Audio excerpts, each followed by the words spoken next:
राधे राधे प्यारे साथियों, सभी साथियों को नमस्कार, शुभ संध्या।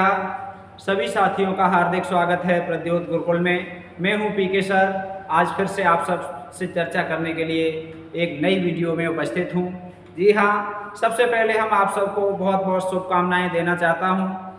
मैं चाहता हूं कि आप सब ऐसे ही चैनल के प्रति प्यार बनाए रहिए। आपका प्रद्योत गुरुकुल परिवार 11,000 से अधिक सदस्यों वाला हो गया है।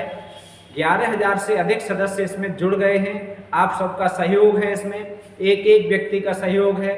जो भी इससे जुड़े हुए हैं प्रत्येक व्यक्ति का सहयोग है और हम चाहते हैं कि आपका ऐसे ही सहयोग प्यार चैनल को मिलता रहे, हमें मिलता रहे और ये संख्या ऐसे ही बढ़ती रहे। ठीक है, तो हमें भी खुशी है, आपको भी खुशी होनी चाहिए। आपका ये चैनल आपके लिए समर्पित, आपकी सफलता के लिए समर्पित, आपकी योग्यता बढ़ाने के लिए समर्पित, आपको लक्ष्य तक पहुंचाने के लिए समर्पित है और समर्पित रहेगा। ठीक है, तो आपका बहुत बहुत आभार है। सभी 11,000 से अधिक सब्सक्राइबर का बहुत बहुत आभार है जो इस परिवार से आप जुड़े। हम आपकी आकांक्षाओं पर, हम आपकी अपेक्षाओं पर खरे उतरने का पूरा प्रयास करेंगे। ठीक है, चलिए अब चलते हैं आज के कंटेंट पर। आज हम बहुत ही बेहतरीन कंटेंट लेकर आए हैं, भारतीय काव्यशास्त्र। जी हाँ, भारतीय काव्यशास्त्र पर बहुत अच्छे प्रश्न आते हैं और विद्यार्थियों के भारतीय काव्यशास्त्र पर आने वाले प्रश्न बहुत अधिक गलत होते हैं। ठीक है, तो बहुत अधिक गलत होने वाला ये टॉपिक है। तो आप किसी भी परीक्षा में बैठ रहे हैं, जिस परीक्षा में भारतीय काव्यशास्त्र पूछा जाएगा, उस परीक्षा के लिए ये वीडियो बेहद इम्पोर्टेंट साबित होगी, रामबाण साबित होगी। चुनिंदा प्रश्न जो बहुत ही आपको पता है एकदम नंबर 1 कंटेंट के होते हैं, जो बहुत ही महत्वपूर्ण होते हैं परीक्षा की दृष्टि से। तो ऐसा हम संकलन लेकर आते हैं जो आपके लिए बहुत बहुत बहुत उपयोगी साबित होने वाला है। ठीक है, तो बिना देर के, बिना किसी समय गंवाए सीधे सीधे चलते हैं प्रश्नोत्तरी की ओर और इस प्रश्नोत्तरी की व्याख्या होगी नंबर 1 कंटेंट की। ठीक है, चलिए अब हमने जोड़ने का प्रयास किया है प्रश्नोत्तरी प्लस कंटेंट। तो भारतीय काव्यशास्त्र प्रश्नोत्तरी, ये भारतीय काव्यशास्त्र पर पहली प्रश्नोत्तरी है। ठीक है, दूसरी बात नंबर 1 कंटेंट के साथ इसकी व्याख्या होगी। व्याख्या में हम आपको कंटेंट देंगे, साथ के साथ वो नंबर 1 होगा और हम आपको प्रश्नोत्तरी दे रहे हैं। ये इंपॉर्टेंट प्रश्नोत्तरी है और इसमें 21 प्रश्न हैं। ठीक है, 21वीं प्रश्नोत्तरी है। प्रश्न भी हम इसमें 21 लेकर आए हैं और 21वें प्रश्न में बहुत सारे तथ्य इकट्ठे लेकर आए हैं, जैसे कि पुरानी वीडियो में हम लेकर आए थे। ठीक है, और आपको हम बता दें कि ये जो कंटेंट होगा वो आप व्याख्या सहित इसे नोट करते चलेंगे, पढ़ते चलेंगे, समझते चलेंगे।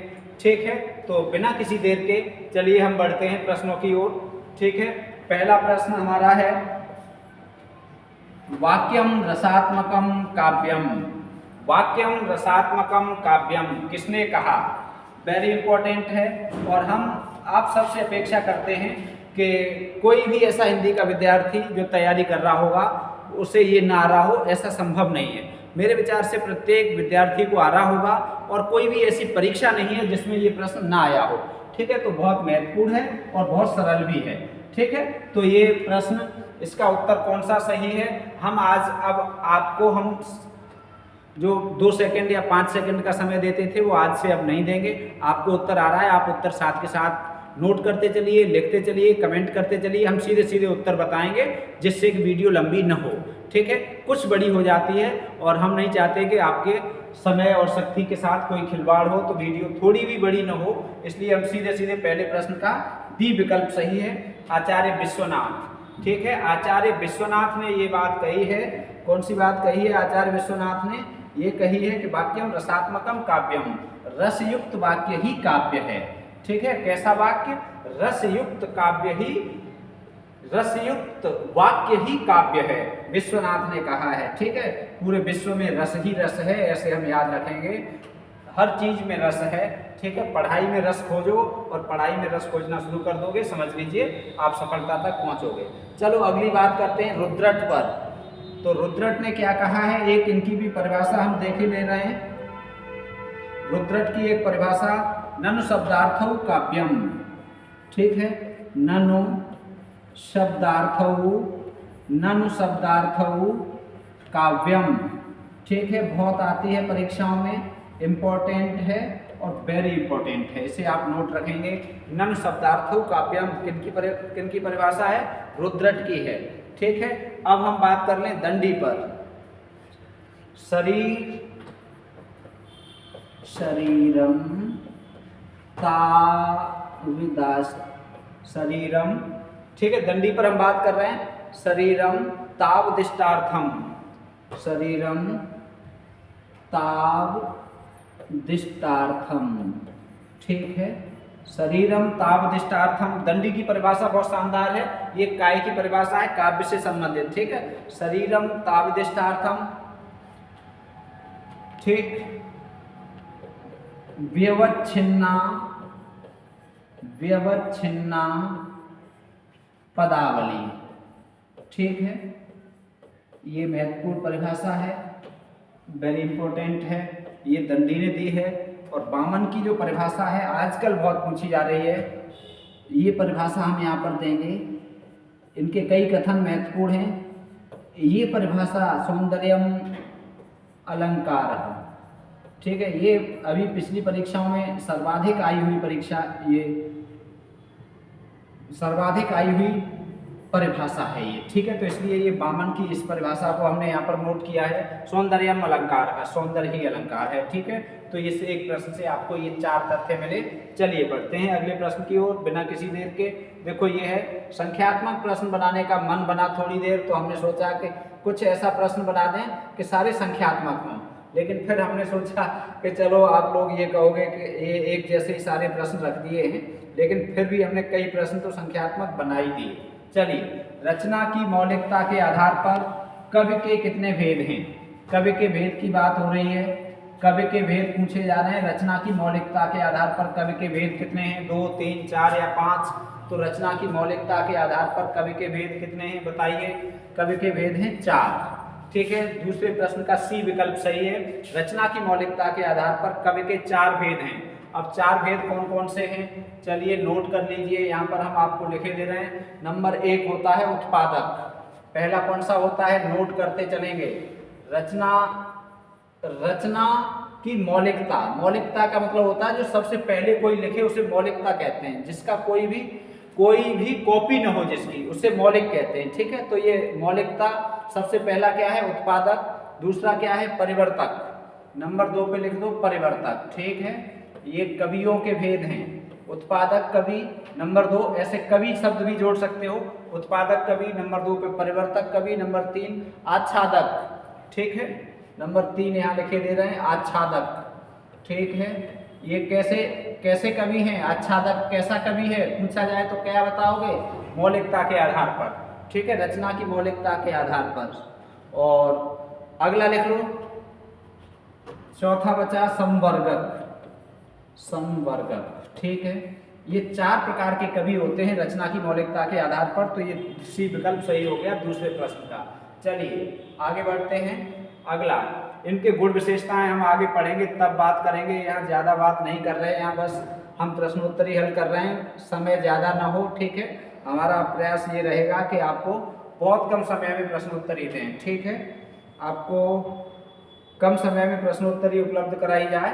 नाटक के कथोपकथन के कितने भेद हैं? नाटक में कथोपकथन के भेद कितने हैं? ठीक है, बता दीजिए। ऑप्शन सब में वही हैं, 2, 3, 4, 5। इसी 2, 3, 4, 5 पे हम 20 प्रश्न बना देते पूरे, लेकिन फिर हमने सोचा कि चलो कोई बात नहीं। इससे पहले वाले में भी 2, 3, 4, 5 ही थे विकल्प। 2, 3, 4, 5, 2, 3, 4, 5 सारे प्रश्न इन्हीं विकल्पों से बन सकते थे, लेकिन कोई बात नहीं। नाटक में कथोपकथन के भेद बता दीजिए कितने हैं? तीसरे प्रश्न का बताओ कितने हैं? A, B, C या D? बी विकल्प सही है। कथोपकथन के 3 भेद माने गए हैं नाटक में। कथोपकथन के कितने भेद माने गए हैं? 3। अब बता दो कौन कौन से हैं? चलो हम बता दे रहे हैं कौन कौन से हैं, ऊपर लिखे दे रहे हैं कौन कौन से हैं। सर्वश्राव्य। ठीक है, नंबर 2 देखो, सर्वश्राव्य का अर्थ क्या होता है? सर्वश्राव्य का अर्थ होता है जो सबको सुनाई दे। ठीक है, सबको सुनाई दे, उसे क्या कहेंगे? सर्व माने सबको, श्राव्य माने सुनाई दे। ठीक है। और दूसरे नंबर पे होता है जो किसी को सुनाई न दे, जिसे स्वगत कहते हैं, या अपने आप में होता है। जैसे आपने ये पढ़ा होगा स्वगत कथन कौन सा है, ठीक है, तो वो वाला होता है जिसे अश्राव्य कह देते हैं। श्राव्य के साथ लिखेंगे तो इसे लिखेंगे अश्राव्य। क्या लिखेंगे? अश्राव्य। अमाने नहीं, श्राव्य माने सुनाई दे, अर्थात ये स्वगत कहलाता है। ठीक है। और तीसरा है नियत श्राव्य, इसे यहाँ लिखे दे रहे हैं। ठीक है, नियत श्राव्य। तो ये भेद हैं कथोपकथन के आधार पर। काहे के नाटक में कथोपकथन के भेद हैं ये। कथोपकथन का मतलब होता है संवाद के। कथोपकथन का मतलब क्या है? संवाद से। तो संवाद जो सबको संवाद सुनाई देता है, जो अभिनय करने वाला अभिनेता अभिनेत्री है वो बोलता है, तो वो होता है सर्वश्राव्य। ऐसे कथन जो सब सुने। ठीक है। ऐसे कथन वो कभी कभी अभिनय करता है और मूक अभिनय करता है, ये लगता है देखने वाले को कि कुछ सोच रहा है, कुछ बोल रहा है, कुछ गा रहा है, लेकिन सुनाई नहीं दे रहा है, उसे स्वगत कहते हैं या उसे अश्राव्य कहते हैं। ठीक है। और नियत श्राव्य उसे कहते हैं जो मतलब कुछ सुनाई दे, जिन्हें आवश्यक हो उन्हें सुनाई दे, सबको सुनाई न दे, इस तरह का। ठीक। तो ये आपका प्रश्न हो गया तीसरा। ठीक है। चलिए, बहुत शानदार प्रश्न, व्याख्या भी शानदार, आप लिखते चलिए, नोट करते चलिए। ठीक है। चलिए साहब, ये देखो अब है चौथा प्रश्न। चौथा प्रश्न है, ये देख लो चौथा। अरे पढ़ो क्या है, बढ़ जा। चौथा प्रश्न देखो, ये है। चलो, दिख रहा है पूरा स्क्रीन पे। चलो चौथा प्रश्न देख ले रहे हैं। बहुत शानदार प्रश्नों की श्रृंखला है, बहुत उपयोगी, रामबाण साबित होने वाले।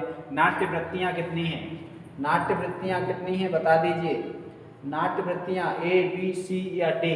तो नाट्य वृत्तियाँ 4। नाट्य वृत्तियाँ कितनी हैं? 4। ठीक है। नाट्य वृत्तियाँ कितनी हैं? 4। अब ये कहीं कहीं 3 भी मिलेंगी, लेकिन मुख्यतः 4 मानी जाती हैं, इसलिए हमने इस पर 4 पर चर्चा की है। भगीरथ मिश्र ने 4 मानी है, डॉक्टर भगीरथ मिश्र। तो 4 हम यहाँ पर 4 पर चर्चा कर ले रहे हैं। ठीक है। अब ये नाट्य वृत्तियाँ होती क्या हैं? नाट्य वृत्तियाँ होती क्या हैं? बताइए क्या होती हैं नाट्य वृत्तियाँ? इनसे क्या बोध होता है? नाट्य वृत्तियों से बताओ क्या होता है?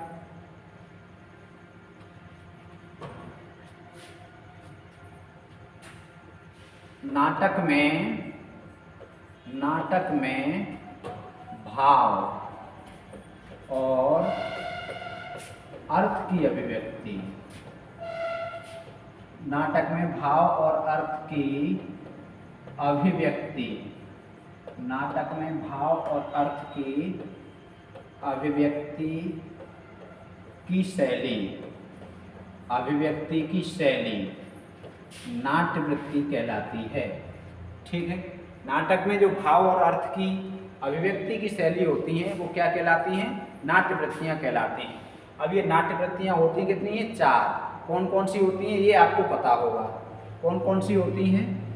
कैसिकी। कौन कौन सी होती हैं ये आपको पता है, कमेंट करके आप बताते चलिए। ठीक है। दूसरा कौन सा है? दूसरी बताइए कमेंट करके। कैसिकी के बाद कौन सी है? सात्वती। ठीक है। कौन सी है? सात्वती। तीसरी कौन सी है? कमेंट करो, जल्दी से बताओ तीसरी कौन सी है? सात्वती के बाद किसका नंबर आएगा बताओ? आर्भटी। ठीक है। ये नाट्य वृत्ति तीसरी हो गई। और चौथी बताओ कौन सी होगी? जल्दी जल्दी बताया करो लिख के। चौथी होगी भारती। ठीक है। ये नाट्य वृत्तियाँ हैं, ये 4 प्रमुख नाट्य वृत्तियाँ हो गई। ठीक। नाटक की वृत्तियों को क्या कहते हैं? नाट्य वृत्तियाँ। नाटक में भाव और अर्थ की अभिव्यक्ति करने का तरीका। ठीक है। चलिए शैली, आगे बढ़ते हैं। अगला प्रश्न है 5वां प्रश्न। ठीक है। हमने बताया था सारे प्रश्न बना देंगे इसी पे, हालांकि 3-4 बना भी दिए, 4-5-6। चलो जो भी है, अगला देखते हैं। अर्थोपक्षेपक। अर्थोपक्षेपक माने गए हैं। अर्थोपक्षेपक कितने माने गए हैं? 2, 3, 4 या 5? तो इसमें बताओ कौन सा सही है? 5वां प्रश्न है, डी विकल्प सही है। ठीक है। कौन सा सही है? 5वें प्रश्न का डी विकल्प। अर्थोक्षेपक कितने हैं? 5। अर्थोपक्षेपक कितने हैं? 5। देखो क्या होता है कि नाटक में जो चीज़ें सूचना जो दी जाती हैं वो मुख्यतः 2 प्रकार से दी जाती हैं। मुख्यतः सूचना देने के साधन कितने हैं? 2। कैसे कैसे? एक तो अभिनय के द्वारा और एक बोलकर। सारी चीज़ अभिनय से नहीं दिखाई जा सकती है। नाटक में कुछ चीज़ें ऐसी होती हैं जो बोलकर बता दी जाती हैं, इसके बाद ये हुआ, इसके बाद ये हुआ। जैसे कहीं ये दिखाया जाता है कि 20 वर्ष बाद, तो वो 20 वर्ष नाटक में नहीं दिखाए जाते, वो बोल के या लिख के बता दिए जाते हैं, तो वो सूच्य होता है। ठीक है, तो वो कैसा होता है? सूच्य। सूच्य में ही आता है ये अर्थोक्षेपक। ठीक है, काय में आता है? सूच्य में। ठीक, कथानक जो सूच्य कथानक होता है उसमें आता है अर्थोक्षेपक। तो इसके कितने भाग हैं? इसके कितने प्रकार हैं? इसके कितने भेद हैं? 5 हैं। ठीक है, तो इसका 5वें प्रश्न का डी विकल्प सही हो गया। चलो अब हम इन पे 5 पे चर्चा नहीं कर रहे, समय ज़्यादा लगेगा, कोई बात नहीं है। आप चाहोगे वैसे पढ़ाएंगे हम। ठीक है, आपको समझ में आना चाहिए और आप जुड़े रहें।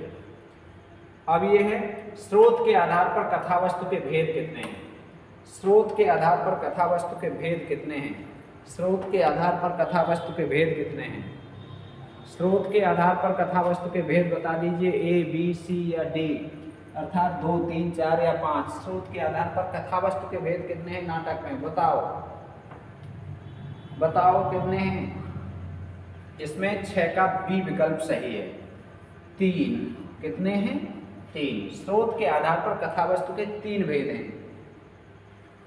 अब ये 3 कौन कौन से हैं? बताओ 3 कौन कौन से हैं? प्रख्यात। दूसरा कौन सा है? उत्पाद्य। ठीक है, तीसरा कौन सा है? मिश्र। ये 3 भेद हो गए, प्रख्यात, उत्पाद्य और तीसरा मिश्र। स्रोत। ठीक है, स्रोत के आधार पर कथावस्तु के भेद। स्रोत के आधार पर जो कथावस्तु होती है, नाटकों की कथावस्तु कितने प्रकार की होती है? स्रोत के आधार पर। ठीक है, याद रखेंगे। तो स्रोत के आधार पर नाटक की कथावस्तु के 3 भेद माने गए हैं, प्रख्यात, उत्पाद्य और मिश्र। प्रख्यात, उत्पाद्य और मिश्र। ठीक है, चलिए अगला 6ठा हो गया। 7वां देखो, सब में वही विकल्प हैं, बाकी सब देखो है तो बढ़िया, प्रश्न नए हैं, अच्छे हैं। ये तो आपको सबको आ रहा होगा। बहुत शानदार प्रश्न है, बहुत बढ़िया प्रश्न है, आप घबराएं नहीं। प्रश्न पेपर आपका कठिन भी आ सकता है और पेपर आपका सरल भी आ सकता है। कोई स्तर नहीं होता है पेपर का। पेपर बनाने वाले के मूड की पता नहीं होती है। आप ये निर्धारित नहीं कर सकते कि ये टीजीटी स्तर का है या पीजीटी स्तर का है या ये असिस्टेंट प्रोफेसर स्तर का है। प्रश्न आपको आ रहा है या नहीं आ रहा है, ये महत्वपूर्ण है। ठीक है, स्तर कोई नहीं है, स्तर कैसे आप निर्धारित कर देंगे? ठीक है, और यही यदि स्तर निर्धारित होता तो फिर 2021 वाला जो अभी जो पिछला टीजीटी हुआ है उसका पेपर इतना कठिन क्यों आया? यदि स्तर निर्धारित होता तो। स्तर नहीं है निर्धारित। ठीक है, योग्यता के लिए कोई स्तर नहीं है। ठीक, कठिन सरल कुछ भी हो सकता है। रस के अवयव कितने हैं? रस के अवयव कितने हैं? 2, 3, 4, 5। बताओ कितने हैं? रस के अवयव कितने हैं? तो इसमें सी विकल्प सही है। रस के अवयव हैं 4। रस के अवयव कितने हैं? 4। और ये आप सब जानते होंगे कौन कौन से हैं। कमेंट करते चलिए, हम भी लिखते चल रहे हैं। ठीक है, स्थायी भाव यही है। ठीक, विभाव, विभाव, स्थायी भाव, विभाव, अनुभाव। ठीक है, अनुभाव और व्यभिचारी भाव। ठीक है,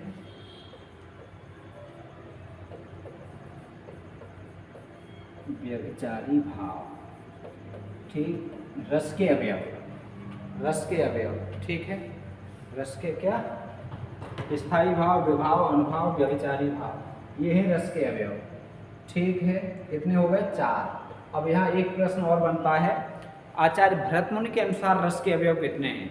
तो आचार्य भरतमुनि यदि नाम आ जाएगा तो रस के अवयव हो जाएंगे 3। कौन सा नहीं होगा?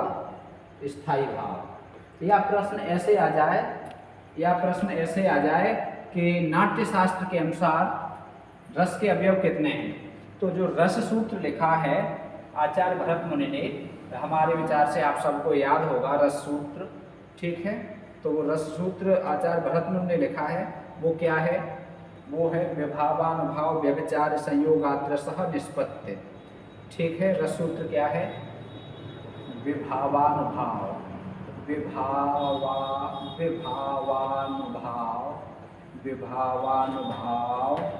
व्यभिचार, ठीक है, संयोगाद्रसः, ये है रस सूत्र, ठीक है। बहुत महत्वपूर्ण है, ये परीक्षाओं में पूछा जाता है कि रस सूत्र कौन सा है, तो इसे रस सूत्र कहते हैं, ठीक है। रस सूत्र किसने दिया है? भरत मुनि ने, आचार्य भरत मुनि ने दिया है, ठीक है। तो ये रस सूत्र है। अब इसमें देख लो कौन से 3 अवयव हैं। देखो 3 अवयव कौन कौन से हैं? विभाव, दूसरा अनुभाव, तीसरा व्यभिचारी भाव, ठीक है। विभाव, अनुभाव और व्यभिचारी भाव के संयोग से रस की निष्पत्ति होती है। विभाव, अनुभाव और व्यभिचारी भाव। अब इसमें स्थायी भाव नहीं आया, ये प्रश्न यूपीपीएससी ने पूछा है, ठीक है। बाकी सारी परीक्षा संस्थाओं ने पूछा है कि रस सूत्र में किसका वर्णन नहीं है? विभाव, अनुभाव, व्यभिचारी भाव, स्थायी भाव। तो स्थायी भाव का उल्लेख नहीं है, अर्थात इसमें स्थायी भाव शब्द नहीं आया है। तो इस सूत्र के अनुसार 3 अवयव हैं, ठीक है। विभाव है, अनुभाव है, व्यभिचारी भाव है, स्थायी भाव नहीं है, ये आप याद रखेंगे, ठीक है। ये है कंटेंट। अगला प्रश्न, ये देखो, वाह भाई वाह, बताओ, बोलो बोलो भाई, बोलो बोलो। हम लोगों ने रस नहीं पढ़े हैं, हम लोगों ने अलंकार भी नहीं पढ़े हैं। अलंकार पर हमने एक वीडियो आपको प्रश्नोत्तरी दी है, आपको बहुत अच्छी लगी है, ठीक है। हमने रस नहीं पढ़े, हम लोगों ने छंद पढ़ लिए हैं, ठीक है। छंद की प्रश्नोत्तरी भी आपको एक मिल गई, जो टॉप प्रश्नोत्तरी थी, ठीक है। छंद की टॉप प्रश्नोत्तरी आपको मिल चुकी है। भरत मुनि के अनुसार सुमेलित नहीं है, बताओ कौन सा सुमेलित नहीं है? हास्य रस के 2 भेद हैं, करुण रस के 3 भेद हैं, बीभत्स रस के 3 हैं, रौद्र रस के 3 हैं। बताइए 8वां प्रश्न कौन सा सही है इसमें? 8वें प्रश्न का बताओ कौन सा सुमेलित नहीं है? तो बीभत्स रस के ये 3 भेद सुमेलित नहीं है, ठीक है। शुद्ध वर्तनी, ध्यान रखेंगे, बीभत्स, ठीक। अशुद्ध वर्तनी, ध्यान रखेंगे, अशुद्ध वर्तनी, ये ब है, ब, ठीक। ये व है, ये वाली अशुद्ध है, किताबों में अधिकांशतः यही मिलेगी, लेकिन ये अशुद्ध है, ध्यान रखेंगे, अशुद्ध, ये है शुद्ध, ठीक है। बीभत्स शुद्ध है, बीभत्स रस के 3 भेद नहीं है जी, बीभत्स रस के 2 भेद हैं। कितने भेद हैं? 2, ये कर लेना। बीभत्स रस के 2 भेद हैं।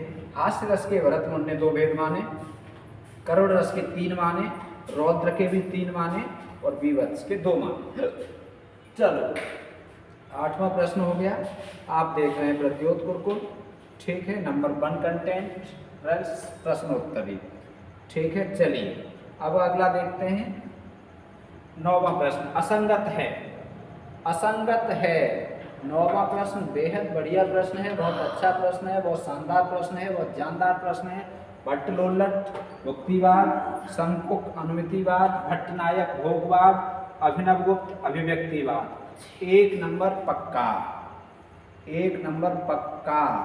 यहाँ कापी पे नोट्स पे लिख लेना, 1 नंबर पक्का।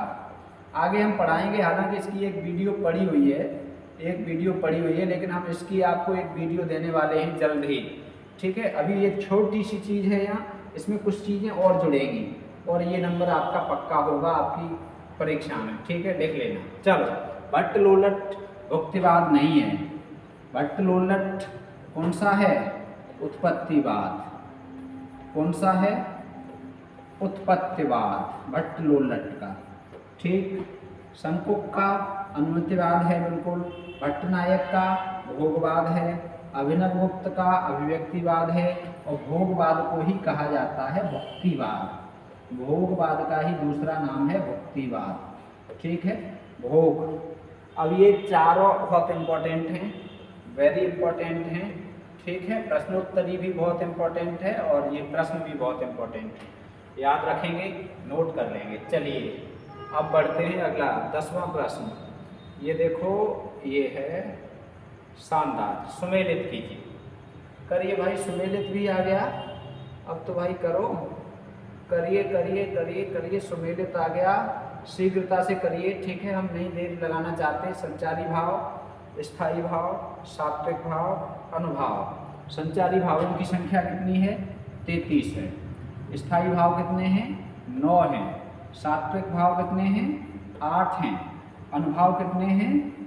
4 हैं। ठीक है, अब मिला दो। अका कौन सा सही है? चौथा सही है। सब में चौथा, ये तो दो गलत हो गए, इनमें चौथा नहीं है। अब पहला दूसरा है। अब बका कौन सा सही है? तीसरा सही है, बका तीसरा, तो ये ए विकल्प सही हो गया। बका तीसरा, सका दूसरा। ठीक, और दका पहला। ठीक, तो ये आपका ए विकल्प सही हो गया। बेहद शानदार प्रश्न, बहुत पूछा जाता है, वेरी वेरी इंपॉर्टेंट। अलग अलग पूछा जा सकता है। हमने एक बार में 4 जानकारियाँ ले ली। ठीक है, आप हो सकता है कि ये पूछे संचारी भाव कितने हैं, स्थायी भाव कितने हैं, ठीक है, या सात्विक भाव कितने हैं, या आपका अनुभाव कितने हैं। ठीक है, तो ये मुख्यतः हो गया ए प्रश्न। ठीक है, ए विकल्प सही हो गया इसका। चलो अब देखो, अब देखिए, ये बताइए, इस प्रश्न का उत्तर दीजिए। थोड़ा सा हमें लगे कि हाँ आप मेहनत कर रहे हैं और आप नौकरी पाने की दौड़ में हैं। ठीक है, हमें भी बताइए। कहत नटत रीझत खिजत मिलत खिलत लजयात, भरे भौन में करत हैं नैनन ही सब बात। कहत नटत रीझत खिजत मिलत खिलत लजयात, भरे भौन में करत हैं नैनन ही सब बात। उक्त उदाहरण किसका है? उक्त उदाहरण किसका है? रसाभास का, भाव शांति का, भावोदय का, भाव संधि का। बताइए, ये प्रश्न बताइए। इस प्रश्न का उत्तर बताओ, ए बी सी या डी। हमने आपको किसी भी प्रश्न में उत्तर 10 तक हमने टाइम नहीं दिया। 10 प्रश्नों तक हमने आपको कोई भी टाइम नहीं दिया। इस प्रश्न में आप 2 या 3 सेकंड ले लीजिए, ज़्यादा नहीं। आप उत्तर लिख के बताइए 11 का ए बी सी या डी। 11 का ए बी सी या डी। ठीक है, कौन सा सही है? 3 सेकंड। ए बी सी या डी कौन सा सही है? तो चलो हम बता दे रहे हैं, ये सही है ए, रसाभास। ठीक है, ये इसे भावाभास भी कह सकते हैं। क्या कह सकते हैं? भावाभास। ठीक है, रसाभास या भावाभास। रस विच्छेद करेंगे तो रस धन आभास, रस धन आभास। ठीक, इसका मतलब जहाँ रस का आभास हो, जहाँ रस का आभास हो, रस न हो। जहाँ रस का आभास हो वहाँ होता है रसाभास। वहाँ क्या होता है? रसाभास। या भाव का आभास हो वहाँ होता है भावाभास। ठीक है, अब देखो, वहाँ रस नहीं माना जाता है। कुछ स्थितियाँ ऐसी होती हैं जहाँ दिखने में रस लगता है लेकिन रस होता नहीं है। जैसे वेश्या के साथ रति का यदि वर्णन किया जाए तो वहाँ श्रृंगार रस नहीं होगा। ठीक है, रति का मतलब प्रेम का। वेश्या के साथ प्रेम या रति का वर्णन यदि किसी काव्य में है तो क्या होगा? वहाँ पर रस न होकर रसाभास होगा। क्यों? क्योंकि वेश्या के साथ प्रेम नहीं हो सकता।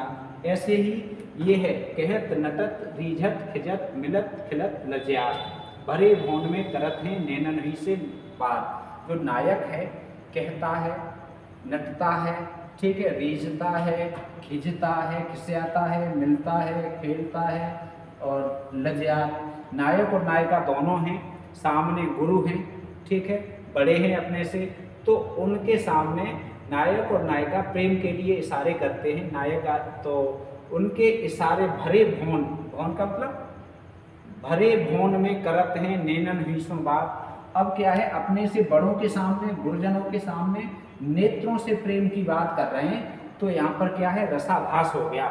श्रृंगार रस न होकर क्या हो गया, उसमें आभास आ गया, अर्थात इस श्रृंगार रस की जो गुणवत्ता है वो समाप्त हो गई। अर्थात क्यों, क्योंकि गुरु के सामने या अपने से बड़ों के सामने यहाँ पर रति दिखाई गई है, प्रेम दिखाया गया है, इसलिए ऐसा नहीं होना चाहिए। ठीक है, आगे चलो, इन्हें हम पढ़ेंगे विस्तार से, इन सारे भावों को पढ़ेंगे, रस पढ़ेंगे तो बहुत अच्छे से, बहुत अच्छे हैं, आसानी से समझ में आएगा। बिल्कुल जैसे आप सबको छंद समझ में आ गए, वैसे ही रस के साथ सारा कुछ रस का एकदम बहुत अच्छे से समझ में आएगा, ये हमें विश्वास है। दूसरी बात, छंद की हमने प्लेलिस्ट बना दी है, 7 वीडियो है उसमें। ठीक है, तो छंद आप देख लेंगे। अभी उसमें जो वीडियो आएंगी, छंद की वीडियो कम देखी है, इसलिए हमने वीडियो कंप्लीट नहीं किया है। अभी आप उस पर प्रश्नोत्तरी भी हम लाएंगे बीच बीच में, और हम उस पर एक सवैया की वीडियो भी लाएंगे। ठीक है, तो आप निश्चिंत रहिए, जो भी चीज़ें छूटी हैं छंद से संबंधित आपके प्रश्न होंगे, वो हम आप प्रश्नों पर चर्चा करेंगे, फिर आपका छंद का कोई नहीं बचेगा। ठीक है, तो आप लोग बस जुड़े रहिए। अब छंद वाली वीडियो कम दिखी है, ठीक है, कोई बात नहीं, छंद के ज्ञाता हैं भाई, वो लोग नहीं देख रहे होंगे, लेकिन हम तो विद्यार्थी हैं, हम तो निम्न स्तर से उच्च स्तर, किसी भी स्तर का हो, हर किसी का भला करने की कोशिश करते हैं और उसी के लिए कार्य कर रहे हैं। संसार में काव्य से 2 तरह के लाभ पहुंचते हैं, मनोरंजन और शिक्षा। वाह भाई वाह, क्या प्रश्न है। संसार में काव्य से 2 तरह के लाभ पहुंचते हैं, मनोरंजन और शिक्षा। उक्त काव्य प्रयोजन किसने स्वीकार किया? जयशंकर प्रसाद, रामचंद्र शुक्ल, गुलाब राय, नंद दुलारी वाजपेयी। बताइए, बहुत शानदार प्रश्न है, बहुत बढ़िया प्रश्न है, बोलो। इम्पोर्टेंट तो सभी हैं, इम्पोर्टेंट तो कहने की जरूरत नहीं है। संसार में काव्य के 2 लाभ हैं। काव्य के कितने लाभ हैं? 2। ठीक, कौन सा? एक तो मनोरंजन, ठीक है, एक तो मनोरंजन और एक शिक्षा। ठीक है, और ये किसने कहा? सिर्फ मनोरंजन न करना काव्य का कर्म हो, और उसमें उचित उपदेश का भी मर्म होना चाहिए। ठीक है, थोड़ी सी पंक्ति आगे वाली गड़बड़ हो गई। काव्य में उचित उपदेश भी होना चाहिए, ये किसने कहा है? सिर्फ मनोरंजन नहीं होना चाहिए, उपदेश भी होना चाहिए। इसी से जुड़ी हुई बात है, इसलिए हमने बीच में ला दी, लेकिन आप इसको उत्तर में दीजिए, A, B, C या D किसने कहा है? तो ये मनोरंजन और शिक्षा, मनोरंजन भी काव्य से होता है और शिक्षा भी मिलती है। ठीक है, तो ये A विकल्प सही है, 12 का A। किसने कहा है? जयशंकर प्रसाद। ठीक, वेरी इंपॉर्टेंट, याद रखेंगे, नोट रखेंगे। चलिए अगला देखो, असंगत। ठीक है, असंगत, चलिए कौन सा है इनमें से? असंगत कौन सा है? शीघ्रता। आइए, A, B, C या D? उज्ज्वल नीलमणि, रूप गोस्वामी। ठीक है, साहित्य दर्पण विश्वनाथ, नाट्य दर्पण धनंजय, चंद्रालोक जयदेव। कौन सा असंगत है? उज्ज्वल नीलमणि, रूप गोस्वामी की रचना है, परीक्षाओं में भरमार रही है इसकी। ठीक, साहित्य दर्पण विश्वनाथ की रचना है, परीक्षाओं में इसकी भी भरमार रही है, इसने भी, ठीक है, रिकॉर्ड तोड़ा है। नाट्य दर्पण धनंजय की रचना है? बिल्कुल नहीं है। नाट्य दर्पण किनकी है तो फिर? ठीक है, और ये चंद्रालोक जयदेव की है, ये बिल्कुल सही है, ये भी परीक्षाओं में बहुत आया है, तो इसमें C विकल्प सही हो गया।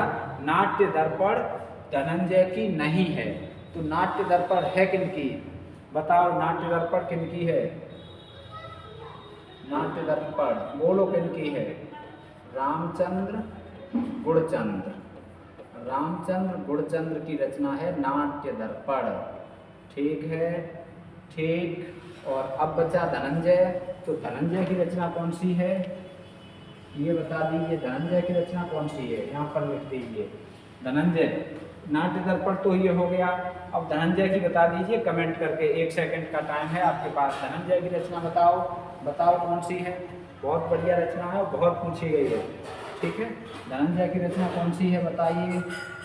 10 रूपक। कौन सी है? 10 रूपक। ठीक, धनंजय की रचना कौन सी है? 10 रूपक। धनंजय की रचना कौन सी है? 10 रूपक। ठीक है,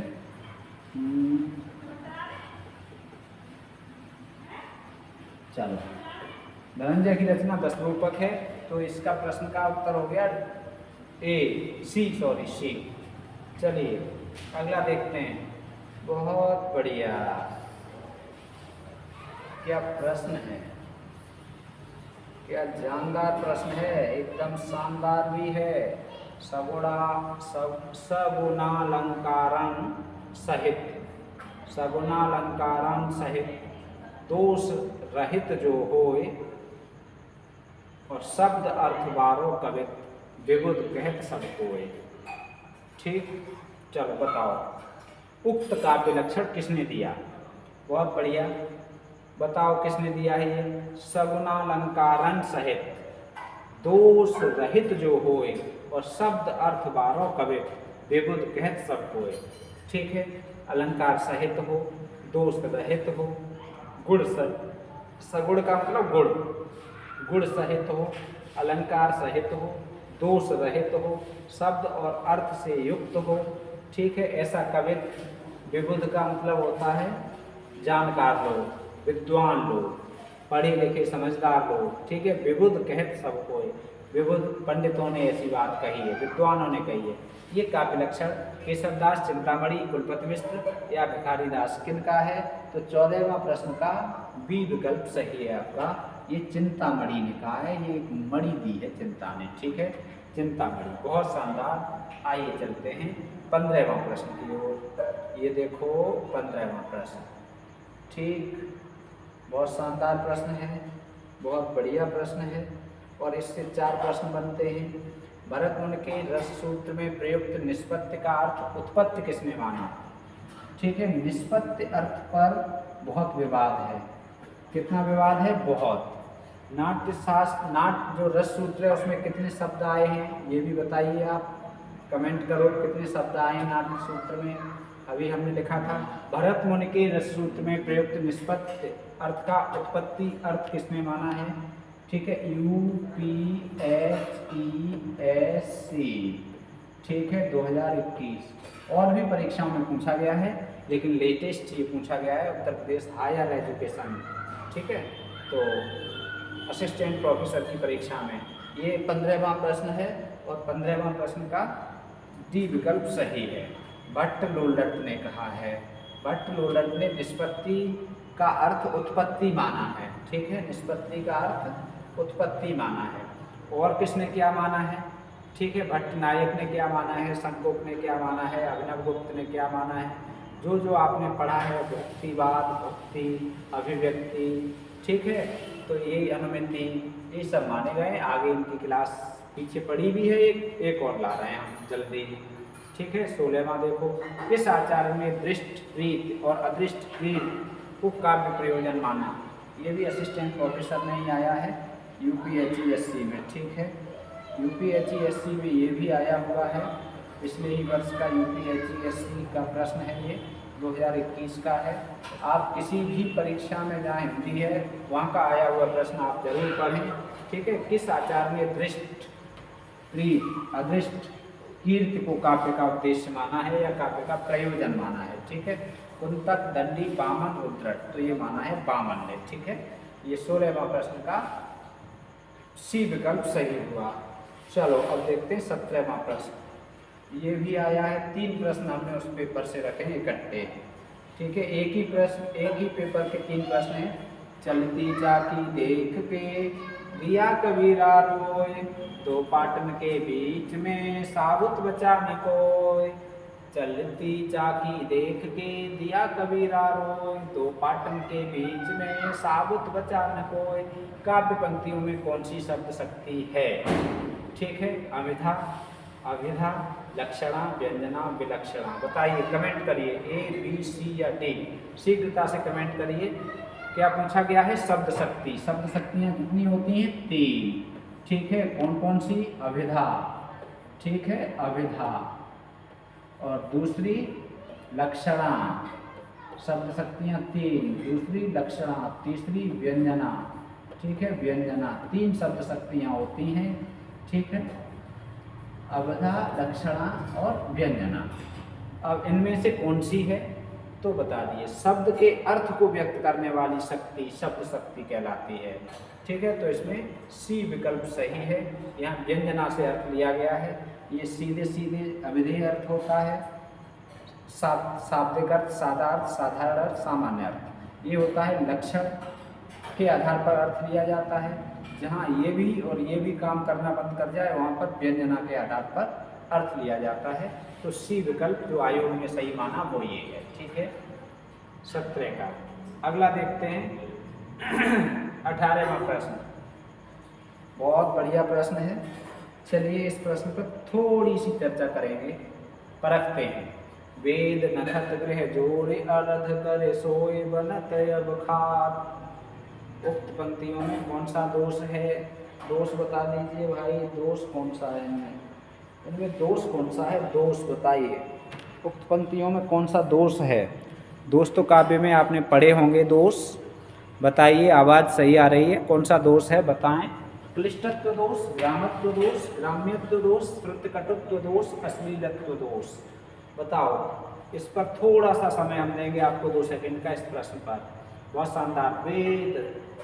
वेद नखत गृह जोड़ अरध कर सोई बनत अब खार। वाह भाई वाह। बताओ किसने? पहली तो ये पंक्तियां हैं किन की? तो ये पंक्तियां सूरदास की हैं। ठीक है, किनकी हैं? सूरदास की। कौन से ग्रंथ से हैं? कहाँ से हैं? भ्रमर प्रसंग से हैं। ठीक है, गोपिकाएं किनसे कहती हैं? उद्धव से कहती हैं। क्या कहती हैं अब हम बताए दे रहे हैं। वेद नखत नक्षत्र ग्रह जोड़ अरध कर। वेद कितने हैं? 4। नखत कितने हैं? नखत मतलब नक्षत्र 27। ग्रह कितने हैं? ज्योतिष में 9 ग्रह अभी भी, और भूगोल में 8। ठीक है, जोड़ का मतलब जोड़, इन सबको जोड़ लो। 27 और 4 कितने हुए? 31। 31 और 9 कितने हुए? 40। 40। अब 40 का अर्ध मतलब आधा। 40/2 बराबर कितना हुआ? 20। अर्ध कर आधा कर लिया। सोई बनत अब खात। 20 का मतलब शब्दों में लिखेंगे 20, और 20 अर्थात इसका अर्थ हुआ विष। अब सोई बनत अब खात, अब तो वही खाते हुए बनता है। अब मन ये करता है कि विष खा लें। गोपिकाएं उद्धव से कहती हैं कि अब कृष्ण गए हैं, कृष्ण के बाद अब तक ऐसी स्थिति है हमारी कि अब हमारा मन करता है कि हम विष खा लें। अब सीधे सीधे नहीं कहती, ये नहीं कहती कि मैं जहर खाने का मन कर रहा है, मुझे विष खाने का मन कर रहा है। क्या कहती हैं? उद्धव से कहती हैं कि वेद नखत गृह जोड़ अरध कर। वेद जोड़ो, नक्षत्र जोड़ो, गृह जोड़ो, सबको जोड़ के आधा कर दो, और आधा करके जो बच्चा उसे खाने का मन करता है। तो 4 वेद, 27 नखत, 9 गृह, सबको जोड़ा 40। 40 में 2 का भाग दिया 20 अर्थात विष। तो ये हुआ थोड़ा कठिन हुआ। हर आदमी इसका अर्थ नहीं निकाल पाएगा। ठीक है, वेद नखत ग्रह जोड़कर आधा करने पर खाने पर होता है, तो इसका अर्थ नहीं निकल पाएगा। इसलिए ये क्लिष्टत्व दोष है, कठिन है, इसलिए ये क्या है? क्लिष्टत्व दोष। तो जहाँ पर पढ़े लिखे लोगों की भाषा में ग्रामीण शब्दों का प्रयोग हो, जो पढ़े लिखे समाज में नहीं होता है या काव्य में नहीं होता है, वहाँ ग्रामत्य दोष होता है। श्रुत कटुत्व दोष वहाँ होता है जहाँ पर क्या हो, सुनने में कठोरता लगे या कड़वा लगे। ठीक है, अश्लीलत्व दोष वहाँ होता है जहाँ पर काव्य को पढ़ने पर लज्जा आए, शर्म आए। ठीक है, तो वहाँ अश्लीलत्व दोष होता है। तो ये दोष भी हम पढ़ेंगे बहुत आसान तरीके से।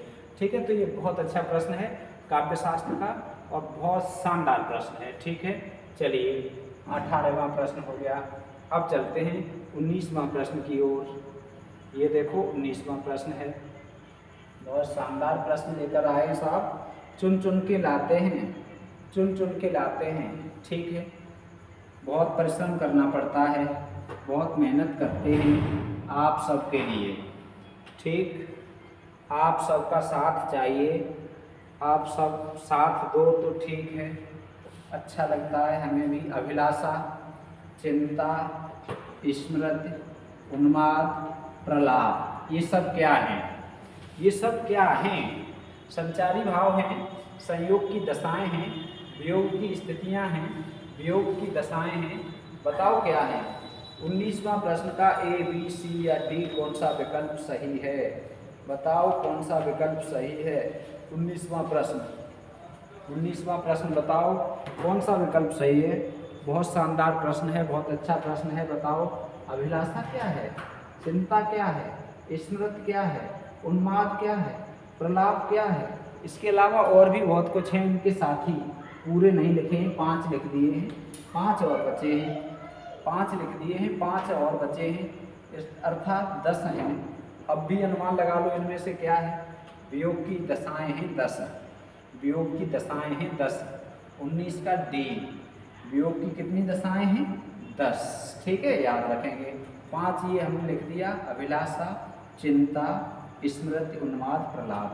ये कब होती है, कहाँ होती है, इनके उदाहरण भी परीक्षाओं में आने लगे हैं अब, तो ये हम लोग पढ़ेंगे।